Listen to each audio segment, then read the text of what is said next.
এই মুহূর্তে থাইল্যান্ড ও কম্বোডিয়ার সীমান্তে চলছে এক ভয়াবহ সামরিক সংঘাত। গত ২৪ জুলাই ২০২৫ ভোরবেলায় প্রাচীন মন্দির সংলগ্ন বিরোধপূর্ণ এলাকায় শুরু হয় ভারী গোলাবর্ষণ। কম্বোডিয়া থেকে ছোড়া রকেট এবং আর্টিলারি হামলায় থাইল্যান্ডের অন্তত ৯ জন নিহত হন। আহত হয় আরও অনেকে। পাল্টা জবাবে থাই বিমান বাহিনী তাদের F-16 জেট দিয়ে কম্বোডিয়ার সীমান্ত ঘাঁটিতে বোমাবর্ষণ চালায়। সংঘর্ষটি সীমাবদ্ধ নেই কেবল সেনাদের মধ্যেই। হাসপাতাল, স্কুল, ঘরবাড়ি আক্রান্ত হয়েছে। দুই দেশের মধ্যে রীতিমতো রণক্ষেত্রের পরিস্থিতি তৈরি হয়েছে।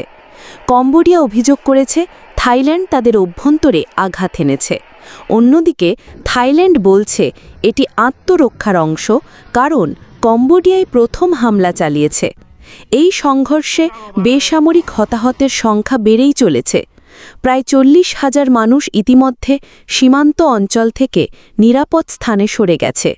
দুই দেশই তাদের রাষ্ট্রদূত প্রত্যাহার করেছে। বন্ধ হয়েছে সীমান্ত বাণিজ্য এবং যোগাযোগ।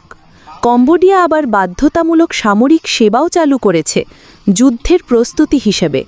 তবে এখনও কোনো পক্ষই আনুষ্ঠানিকভাবে যুদ্ধ ঘোষণা করেনি। তবুও বর্তমান অবস্থা শান্তিপূর্ণ আলোচনার থেকে অনেক দূরে। আন্তর্জাতিক মহল উদ্বিগ্ন। চীন, মালয়েশিয়া এবং আসিয়ান এখন মধ্যস্থতার চেষ্টা চালিয়ে যাচ্ছে। কিন্তু দুই দেশের মধ্যে দীর্ঘদিনের সীমান্ত বিরোধ আবার নতুন করে রক্তাক্ত রূপ নিচ্ছে। এই সংঘাত যদি দ্রুত না থামে, তাহলে দক্ষিণ পূর্ব এশিয়ায় সৃষ্টি হতে পারে আরও বড় বিপর্যয়।